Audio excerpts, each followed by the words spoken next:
Hello and a very good morning. You're watching the Breakfast News on Rajya Sabha Television with me, Frank Pereira. Here are today's headlines. Parliament braces for a stormy session today as opposition prepares to take up Uttarakhand issue. Lok Sabha Speaker urges cooperation for passage of key bills during all-party meet. Fourth phase of elections in West Bengal underway. Fate of 345 candidates across 49 seats to be sealed.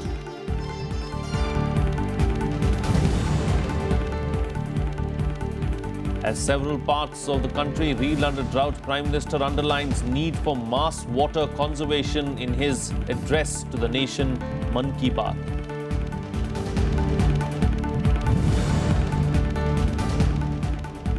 Chief Justice of India's emotional pitch to government for strengthening judiciary says urgent need to fill up vacancies. Prime Minister assures all help going forward.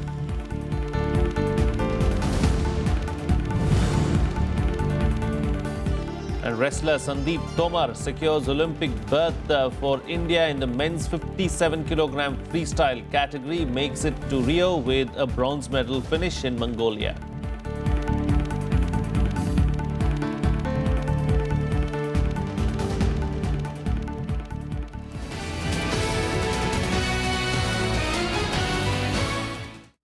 Let's begin the bulletin with news from West Bengal, where voting has begun for the fourth phase of assembly elections.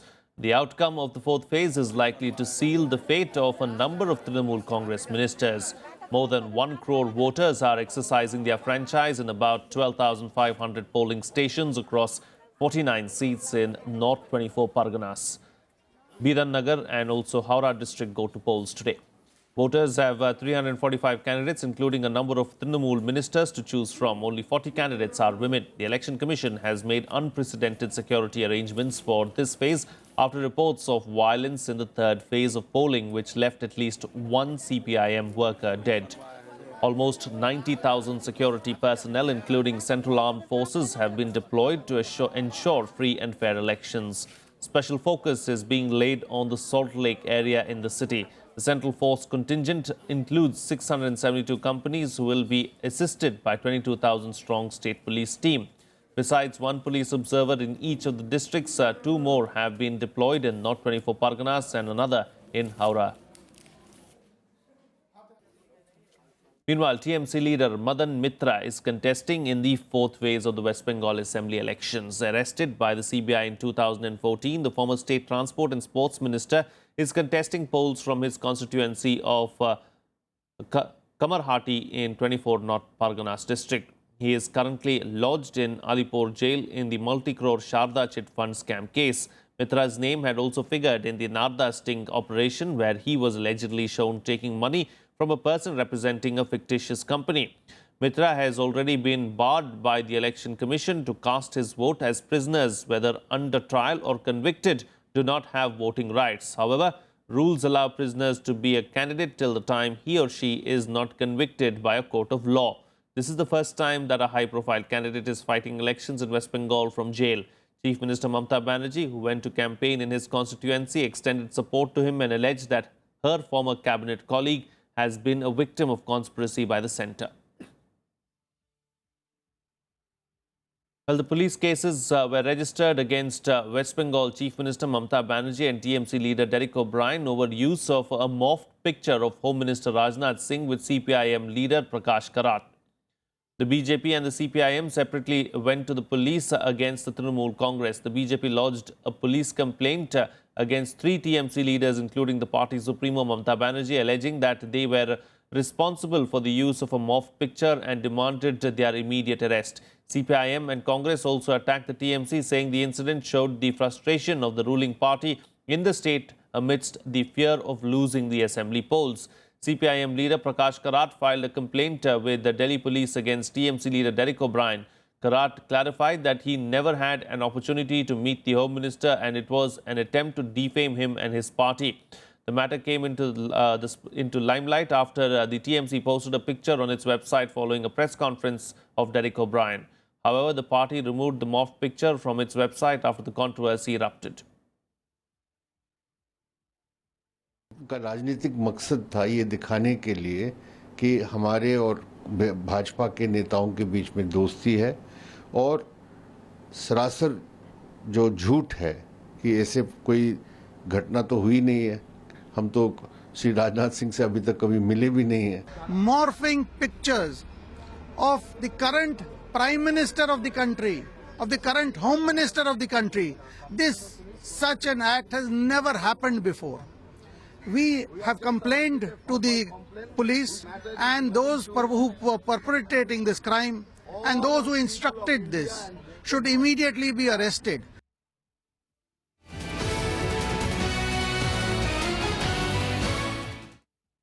Let's now shift focus to some other big news from across the nation now. The second part of the budget session begins today. The government is looking ahead to push important bills, including the all-important Goods and Services Tax Bill. The opposition, however, looks in no mood to let the parliament to function without a discussion on the Uttarakhand political crisis. Other parties have also joined ranks with the Congress on the issue, holding the centre accountable for orchestrating the political crisis in the Congress-ruled state. Here's more. Following a productive first part of the budget session, the government is hopeful that the second part of the session will be equally good. And that's why it has listed a heavy agenda for the 15-day session, which includes passage of 13 bills in Lok Sabha and 11 bills in Rajya Sabha. To ensure smooth functioning, Lok Sabha Speaker Sumitra Mahajan convened an all-party meeting on Sunday, just a day ahead of the second part of the budget session, urging leaders to ensure passage of key bills. हम सब अपेक्षा करते हैं कि आने वाला हमारा लोकसभा का सेशन ठीक तरीके से चलेगा. But a united opposition is geared up to corner the government on multiple issues, the prominent one being the political crisis in Uttarakhand. Led by the Congress, opposition parties have accused the government of trying to destabilize a democratically elected government in Uttarakhand. कोशिश हुई और high court के फटकारे के बाद भी फिर वो अपील करके आज जो वहाँ पर इंटीरियम स्टे उन्होंने सुप्रीम कोर्ट से लिया, तो उस बारे में हम चर्चा करना चाहते हैं. ये मुद्दा उनके सामने हमने रखा और इस विषय पे बहुत से अपोजिशन के मेंबर्स सहमत है और वो भी इसके ऊपर चर्चा करने के लिए तैयार है. The issue is going to resonate in both houses. Leader of opposition in Rajya Sabha, Ghulam Nabi Azad, has already given a notice for suspension of the question hour. Another notice has been given by Congress MP Anand Sharma, who has sought adoption of a resolution condemning the imposition of President's rule in Uttarakhand. When the government has to be held to account and to be exposed, that is the duty of the opposition. Parliament have every right to discuss the Uttarakhand development. Let's not forget that Article 356 has been abused. The authority of the government has been abused to topple a democratically elected government. And equally significant it is that when an ordinance is promulgated, President's rule is promulgated, then it has to come to the Parliament. Who is going to approve it? Uttarakhand में एक चुनी हुई लोकप्रिय सरकार को अस्थिर करने का काम केंद्र सरकार ने किया है. मैं उसकी निंदा करता हूं और कल से संसद में इस पर जोरदार हंगामा होगा. इसके लिए सरकार को तैयार रहना चाहिए. The government says it is ready for a discussion on the issue, maintaining that the state was brought under President's rule following a breakdown of state machinery. हम हर मुद्दे पे डिस्कशन के लिए भी तैयार हैं, डिबेट के लिए भी तैयार हैं. हमने कभी ये विपक्ष से नहीं कहा कि हम इस मुद्दे पे डिस्कशन नहीं करेंगे, हम मुद्दे पे डिबेट नहीं करेंगे. जो नियमों के तहत होगा हम उस पर डिबेट करेंगे, डिस्कशन करेंगे. सवाल ये पैदा होता है कि वो किस चीज पे डिस्कशन चाहते हैं, राष्ट्रपति शासन पे. तो फिर होना चाहिए डिस्कशन. कांग्रेस पार्टी ने 88 बार लगाया है राष्ट्रपति शासन, जिसमें श्रीमती इंदिरा गांधी ने 50 बार लगाया है. और वो ज्यादातर ऐसे राज्य थे जिनमें कि उन मुख्यमंत्रियों को पूरा समर्थन था, पूरा उनके पास बहुमत था, उस पार्टी का पूरा बहुमत था. उसके बावजूद भी राजनीतिक कारणों से लगाया गया. सब पे चर्चा होगी. जब एक बार चर्चा होंगे तो इतिहास का वो बदनुमा चेहरा भी कांग्रेस का सामने आएगा. Apart from the Uttarakhand issue, Congress will also target the government over imposition of President's rule in Arunachal Pradesh, the Pathankot terror attack, the Ishrat Jahan case, drought management and alleged communalization of education institutes. The Panama Papers revelations are also likely to figure during the session. The main agenda of this part of the budget session includes discussion on demands for grants of various ministries in Lok Sabha and working of some ministries in Rajya Sabha, consideration and passing of the Railways Appropriation Bill 2016 as well as Finance Bill 2016. The bills to be taken up include the right to fair compensation and transparency in land acquisition, Rehabilitation and Resettlement Amendment Second Bill of 2015. The report of Joint Committee of Parliament is awaited on this matter. The Upper House is expected to take up bills such as the Constitutional Scheduled Caste Order Amendment Bill 2016, the Mines and Minerals Development and Regulation Amendment Bill 2016 and the Whistleblowers Protection Amendment Bill 2015 among others. The all-important Goods and Services Tax Bill, which is touted as the biggest tax reform in India, may also be taken up in this 15-day session if the government is able to garner support. Bureau Report, Rajya Sabha TV. Well, with the second half of the budget session of Parliament beginning from today, the Delhi government has said it will run 6 special buses to ferry MPs and appeal to the lawmakers to follow the odd-even rule. Transport Minister Gopal Rai said he has spoken to Lok Sabha Speaker Sumitra Mahajan and arranged alternate transport system for MPs whose car numbers would be in violation of the rule. The minister also requested the MPs to carpool to avoid challans as MPs are not exempt from the odd-even scheme. The matter came up for discussion on Sunday at an all-party meet with some MPs demanding exemption from the scheme. However, Lok Sabha Speaker Sumitra Mahajan rejected the idea, saying it was unthinkable. The Lok Sabha and Rajya Sabha run a pool car service charging MPs 5 rupees for a ride from their residences to Parliament. Parliament was not in session when the odd-even plan was introduced in January. Odd events की एक request थी members की, कुछ members की request थी कि इस पर सोचा जाए। लोकसभा सचिवालय से मैंने कहा है हमारे सेक्रेटरी जनरल को कि हम ये कोशिश करेंगे कि ऑड इवन के अनुसार हम लोगों को व्हीकल्स जो लोकसभा की हम ट्रांसपोर्ट उपलब्ध कराते हैं वो ज्यादा से ज्यादा ठीक तरीके से हम कैसे कर सके, इसकी हम कोशिश करेंगे। इस तरह से दिल्ली सरकार के माननीय मुख्यमंत्री, मंत्री, सारे विधायक दिल्ली वालों के जिंदगी के लिए कारपूल कर रहे हैं। मुझे लगता है कि माननीय विधायकों को भी इसमें सहयोग करना चाहिए, आगे बढ़ करके एक दूसरे की मदद करते हुए कारपूल का प्रयोग करना चाहिए। Well, it's time for a short break now, but news and updates will continue on the other side. Stay tuned. We'll be right back.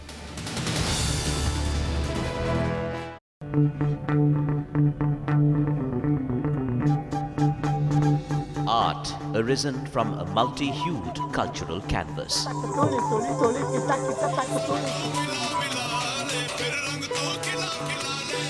Tradition and cultural fervour dating back centuries.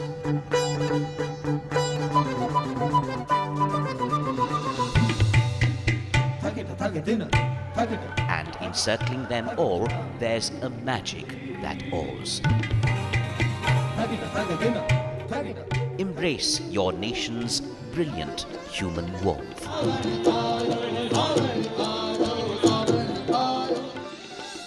Watch Colours of India, Sundays at 9:30 p.m. on Rajya Sabha Television.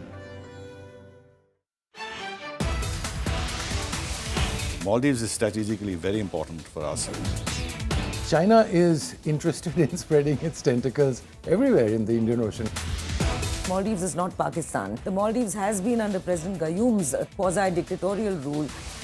Watch experts discuss and debate with me India's new policy towards the Maldives on Rajya Sabha Television.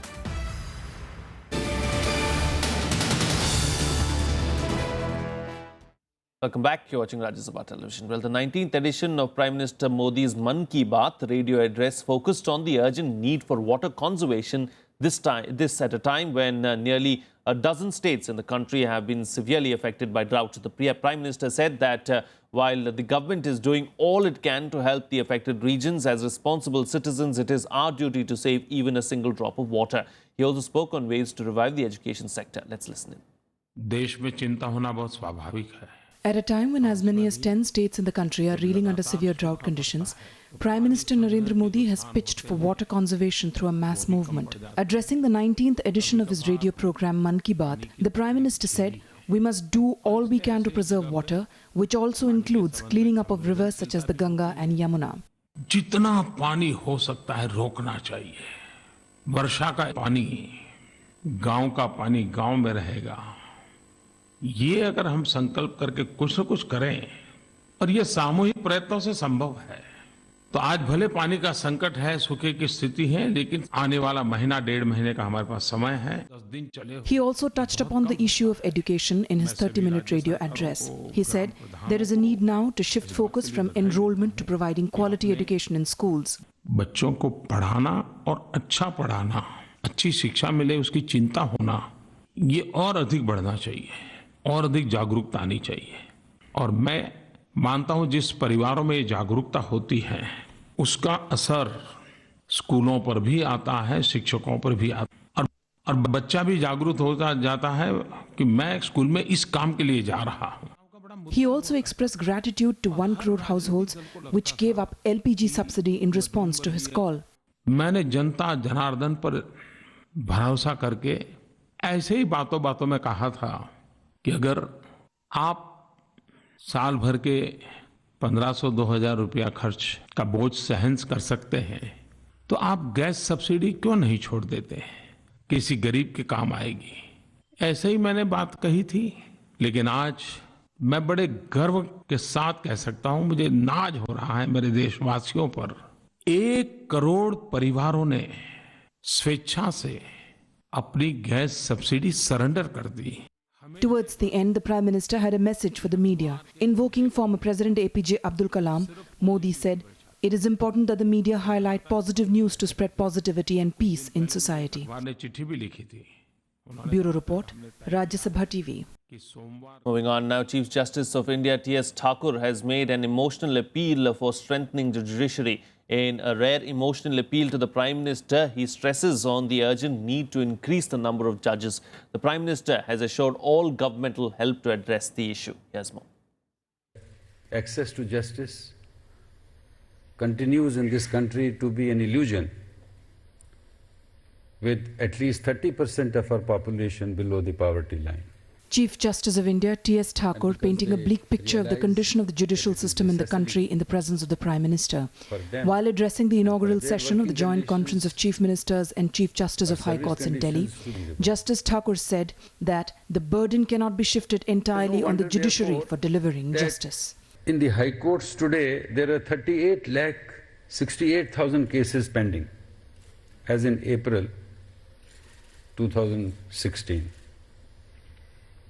38 lakhs, and the position is complicated. It becomes worse when you see there are 434 vacancies that need to be filled up. The CJI also lamenting on government inaction in increasing the number of judges.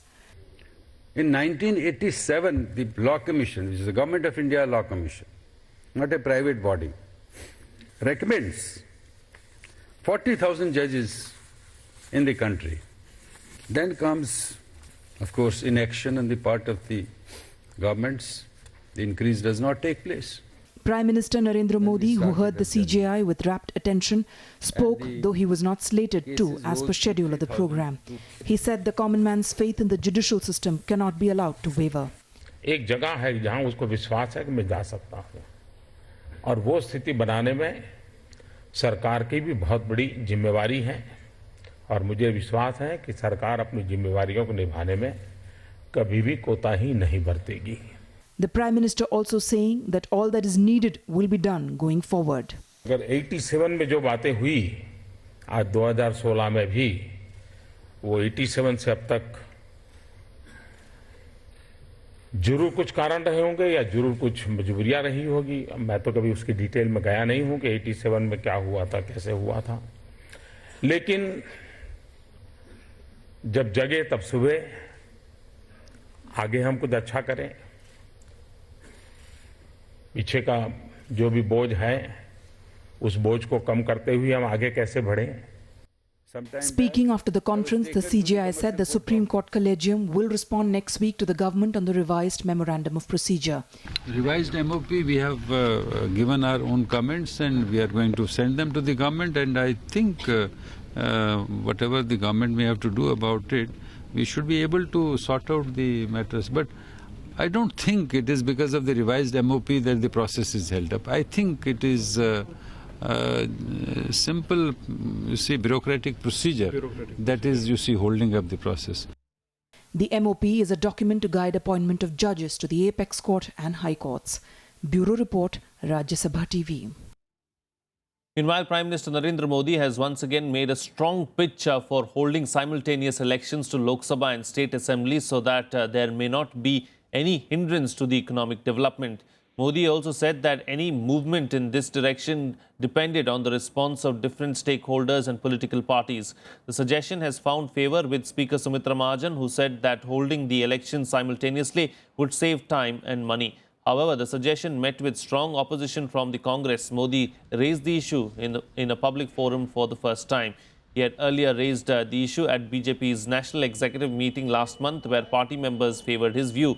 Congress, however, said that the centre is not helping in saving democracy or the constitution by talking of holding elections to both the Lok Sabha and state assemblies. Congress has been locked in a bitter verbal duel with the BJP and the centre over sacking of its government in Uttarakhand and imposition of president's rule in the state. दल मुझे कह रहे हैं कि साहब ये चुनाव लोकसभा और विधानसभा के साथ साथ कैसे हो, हर प्रकार से, क्योंकि काफ़ी समय उसमें जा रहा है। कई चीज़ें निर्णय में 40-50 दिन इसलिए रुक जाती हैं क्योंकि कोड ऑफ कंडक्ट लग जाता है, और देश में कोई न कोई जगह होती है जहाँ कोड ऑफ कंडक्ट होता है। तो इन दिनों मुझे विपक्ष के सभी लीडर्स मिले थे, वो भी कह रहे थे कि साहब कुछ रास्ता निकालिए कि ये असेंबली के और पार्लियामेंट के चुनाव साथ साथ हो ताकि बाकी कुछ काम हो। तो है कुछ कठिनाइयाँ, उन सारे चीज़ों का रास्ता निकालना होगा, मिल बैठ करके निकालना होगा। Well, moving on now, the Ministry of External Affairs has revoked the passport of liquor baron Vijay Mallya, who fled the country last month owing over 900 crore rupees to banks. MEA spokesperson announced of the decision on Twitter. He said the ministry is now consulting legal experts on Mallya's deportation as his stay in the UK is illegal. Mallya has the option of appealing before the Passport Office or moving the High Court or the Supreme Court challenging the revocation. Alternatively, he could also seek permission to stay in the UK from courts there. Meanwhile, reports have appeared suggesting that Mallya's name has appeared on the electoral rolls in the UK with his country home in Britain as his recorded address. On the 15th of April, the Ministry of External Affairs had suspended the passport of Shri Vijay Mallya for a period of 4 weeks and had given him 1 week to respond as to why his passport should not be impounded or revoked. Now, after having considered the replies furnished by Shri Vijay Mallya to the show cause notice, the facts brought by the Enforcement Directorate and the non-bailable warrant under the Prevention of Money Laundering Act 2002 issued by Special Judge Mumbai, the Ministry of External Affairs has revoked the passport of Shri Vijay Mallya. Why is Modi government shying away and helping both Lalit Modi and Vijay Mallya by proceeding with extradition, which can take 5 to 10 years, by which the issue will be forgotten from public domain? The issue is also, why does Finance Minister Arun Jaitley go to Washington and give a certificate that Vijay Mallya may have defected on account of only a defect in business model? This is clear loot of public money. It's not a defect in business model. Over the period of time, initially a lot of time was taken by this government, but now the government looks very serious to bring Vijay Mallya, back to the law and to make him pay for what he has done. Well, 2 people were killed in a violent clash between 2 regional rival student groups inside the Aligarh Muslim University campus. The incident prompted authorities to step up security and deploy rapid action force in the campus. Trouble started when a resident of Mumtaz Hostel was assaulted and his room set afire. News of the incident spread when the victim rushed to the proctor's office to file his complaint, which resulted in a clash between 2 rival factions. 22-year-old Mehtab and 18-year-old Mohammad Waqif died during firing between the 2 groups. The rampaging students set afire a jeep and over half a dozen bikes. The mob also indulged in arson and set afire the proctor's office building. The violence was so widespread that it took the police nearly 2 hours to defuse the situation at different spots of the campus. Trouble between the rival groups belonging to Azamgarh and Sambhal regions had reportedly been brewing for a while. Police on Sunday registered a case against 8 individuals, most of whom are former students and outsiders. इसमें नामजद report दर्ज हुई है 8 लड़कों के खिलाफ और उसमें पुलिस अपनी कार्रवाई कर रही है। देखिए यूनिवर्सिटी में बैड एलिमेंट्स हो जाते हैं तो उनके ऊपर नजर रखी जाएगी और कार्रवाई की जाएगी। इस सरकार के आने के बाद जितने अशांत कैंपस हैं उतना कोई क्षेत्र नहीं है। इलाहाबाद हो, अलीगढ़ हो, जेएनयू हो, हैदराबाद हो, चेन्नई हो, सब जगह अशांति फैली हुई है। Well, campus unrest has become a story that has to be relooked and revisited. Why is there so much of disturbances in campuses, whether it was in Andhra Pradesh, Hyderabad University, Pune, Chennai, IIT or JNU for that matter? Why is this sudden growth of disturbances in the university? The HRD minister must re-examine her role, must re-examine the role of the HRD ministry, and micromanagement of universities don't really help. Ideologies will grow if they have the strength. Ideologies don't grow by grafting. Moving on to some sports news now. Wrestler Sandeep Tomar has secured an Olympic quota place for India in the men's 57kg freestyle category. He secured the berth with a bronze medal finish on the final day of the first World Olympic qualifying tournament in Ulaanbaatar in Mongolia. 25-year-old Sandeep became the 4th Indian wrestler after Yogeshwar Dutt, Narsingh Yadav and Hardeep Singh to book a berth for the Rio Games to be held later this year. Sandeep qualified for the Olympics by winning the playoff bout after having clinched the bronze medal. Only the top 3 finishers in each weight category are eligible for an Olympic berth in this tournament. Securing a bronze medal was not enough to ensure a ticket to Rio, and Sandeep had to fight with the other bronze medalist in his category for a lone 3rd place finish. Sandeep kept his nerves during the bronze medal qualification round and comprehensively defeated Ukrainian wrestler Andrei Yatsenko with a dominating 11-0 show.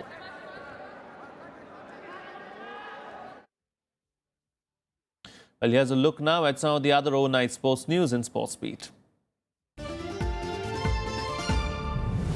The Indo-Swiss pair of Sania Mirza and Martina Hingis lost the women's doubles finals to second-seeded French duo of Caroline Garcia and Kristina Mladenovic in the Stuttgart Tennis Grand Prix. The top seeds lost 6-2, 1-6, 6-10. I'm not sure the overhead was the right tactic there from Hingis. And didn't she do it well? Rafael Nadal equaled Guillermo Vilas's record title haul on the clay surface with his 9th Barcelona Open title. Nadal maintained his ominous clay court form by beating Kei Nishikori 6-4, 7-5. Nadal will target a 10th French Open title next month and not won back-to-back titles.